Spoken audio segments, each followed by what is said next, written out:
Afternoon, ladies and gentlemen. It's December 12th, 2018.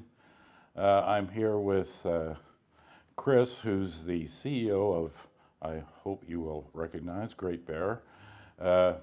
Great Bear put out some really good drill results this morning, but I think, we could reel off a bunch of drill intercepts, but presumably everybody's read the release by now. If they're watching this video, they're interested. I really wanted to touch on the big picture, I guess, if you will.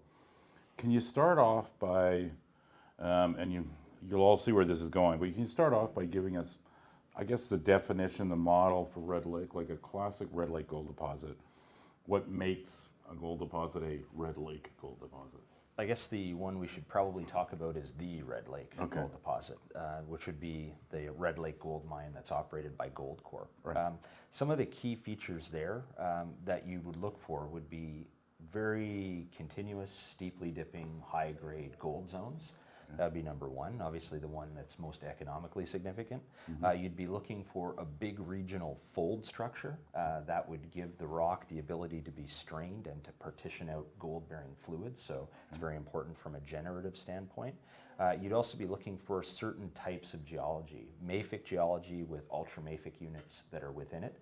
Those are going to be important also for controlling where the gold comes out. So those would probably be the primary three criteria that you would look for in my view. There's certain alteration features and other criteria that we could also point to.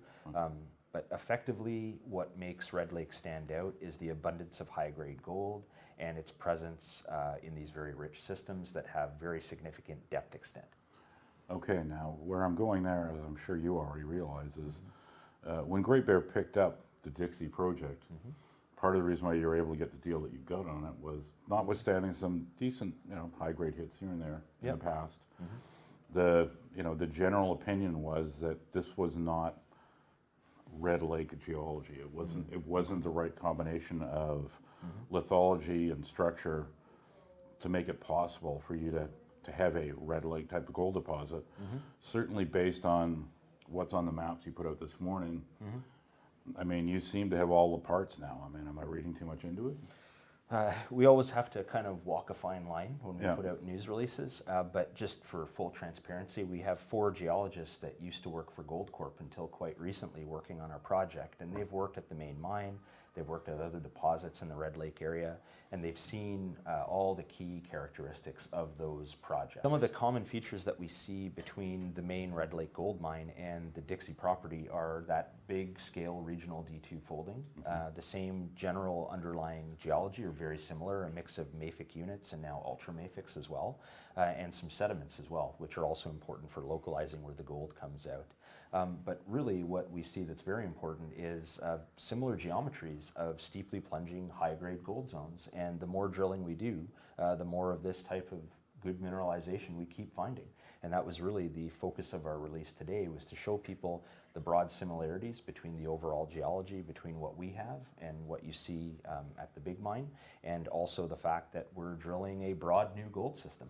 Well, and it looked like from today's release, you drilled a section on the south limb. I mean, you picked, I don't know, for whatever Bob picked with the spacing, for whatever reason, you did 30 meters, I think it was? Yeah, I think we spanned about 200 meters of and then, length. with those holes, it appears that you picked up another 1 or 2 shoots, maybe more.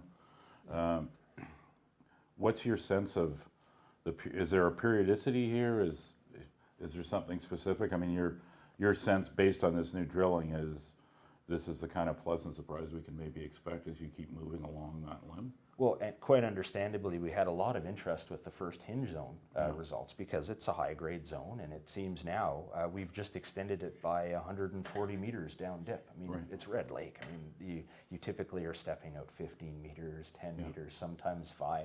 But yet again, we've come out with a big step out. We hit high-grade mineralization, the deepest hole that we have. The system's widening again there. It's very nice looking. But I think what we're seeing in the data is that it looks like the Hinge Zone is potentially just one of, hopefully, a number of these zones along strike. on the south side of this faulted ultramafic sequence.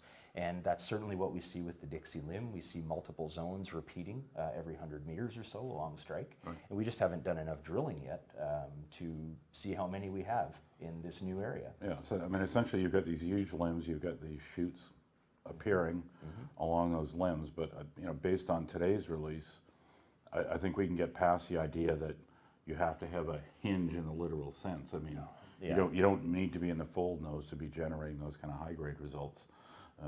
The hinge isn't the one chute that rules them all. It's some of my favorite series as well. I would say we'll still call things the Hinge Zone because they're parallel to the hinge of the big regional D2 fold, right? So, but there'll be a number of zones, we hope, that will define. And these chutes in Red Lake, I mean, you know, let's call a spade, if you will, at the Red Lake mine. These chutes, when they've been found, what sort of depth extents is common in Red Lake? I know they're mesothermal, so they go really deep. Yeah. I mean, they haven't found the bottom of some of them, I suppose. Yeah, I think there was a Scottish guy we used to work with, and people would ask him, well, how deep does the zone go? And he'd go, boys, the zone goes all the way. So I think with this, certainly kilometers of depth extent is possible within the system. Yeah, that's what you see at the main mine. So we would expect to be able to drill some pretty deep intercepts here. And you mentioned that you will be bringing in a second rig. You're basically you'll just kind of continue moving along this limb and grid drilling, essentially, I guess. Effectively, we need to kill a few birds with one stone. We need to grid drill the south limb, hinge, and whatever else we find in that area. And we're going to need to grid drill the Dixie limb as well. And we need to have the rig testing other targets across the project. So 2 rigs is probably going to generate a lot of core and a lot of drill intercepts that we'll be reporting over 2019. But I think it'll be some very exciting finds from what we've been seeing so far. It's a fantastic release. I mean, I can't overstate how much this project has advanced even in the last 6 months. I mean, we're looking at multiple chutes now. I mean, we're talking about Red Lake. I mean, if you find one of these really great high-grade chutes, these chutes individually, you can get hundreds of thousands of ounces. We have no idea how many are on this property, but it's starting to feel like there's going to be a lot. This is a story the market is going to really pay attention to and that you're going to hear a lot about for the next year or two. Thanks, if you're around that long. Yeah, well, we will see. I was even surprised. I think people sometimes want to know with management what they really think. And, you know, we threw out effectively more or less just reconnaissance holes across a couple 100 meters of the south limb and 19 holes. But 7 of 19 holes hit over half-ounce gold material.